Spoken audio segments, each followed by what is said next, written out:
And that's what causes infertility, causes other things, but I didn't go into detail.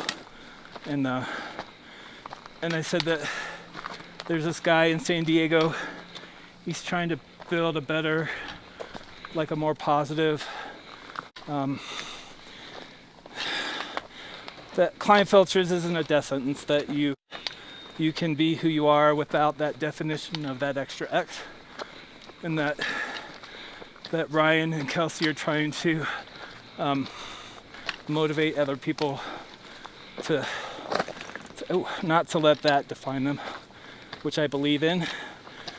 So I had to tell my family all that story, and that their videographer lives in Edwards and he wants to film me in my journey, and they are all excited about it.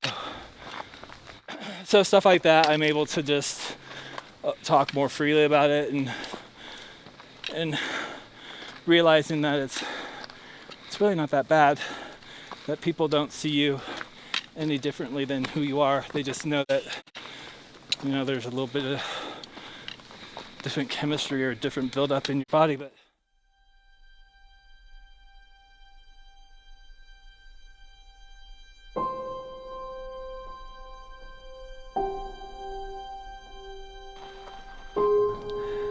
life in general is full of struggles. At least in my life, it's been a bunch of struggles.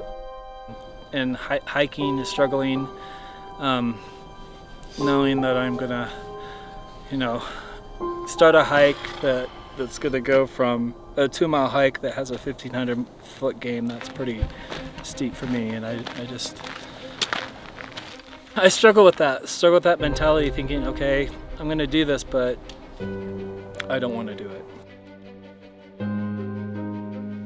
Kind of the same thing with high school. I struggled through high school. Learning was hard for me. Learning languages and math were hard. Trying to remember things were hard. I had a goal. I knew I wanted to go to college. I knew I wanted to have a career.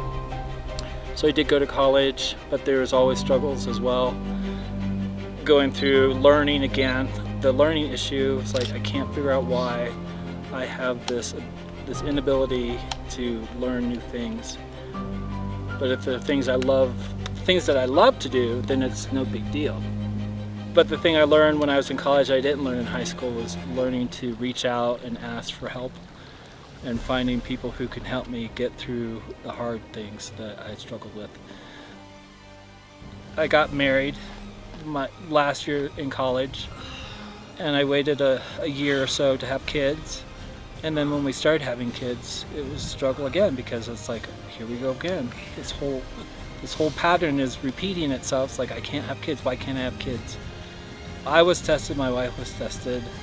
She came back in unexplained infertility, but the kicker was I was diagnosed with Klinefelter's.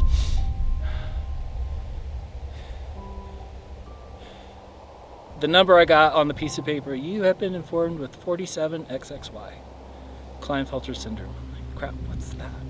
I was always a happy-go-lucky kind of a guy who just was outgoing, but that diagnosis of Klinefelter's really set me back emotionally, where it's like I hit a brick wall, literally hit a brick wall, and kind of fell down.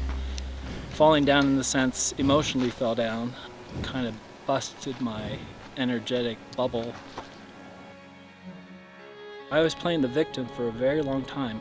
For maybe about 6 or 7 years, I was playing the victim, looking for sympathy from people. It's like, look at me, I've got this condition and I can't have kids, and I suck at learning. But through the help of my therapist, she's like, but look, these are all these negative things that you're focusing on.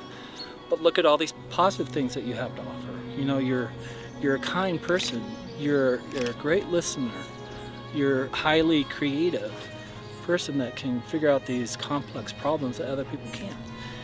And so through the help of her and through some tools that she gave me, I learned how to put the negatives aside and focus on the positive. That person who I was prior to Klinefelter's came back, because I decided to put away the negative and focus on the positive. Every once in a while those negative things will come back and kind of affect me, but they don't affect me in that strong, powerful way that they did in the beginning.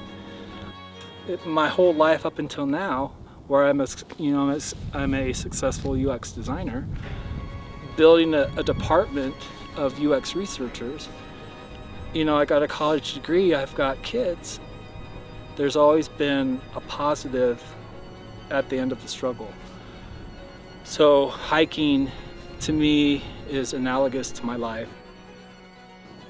I don't see struggles as a negative. I see struggles as a positive because you always come out stronger in the end.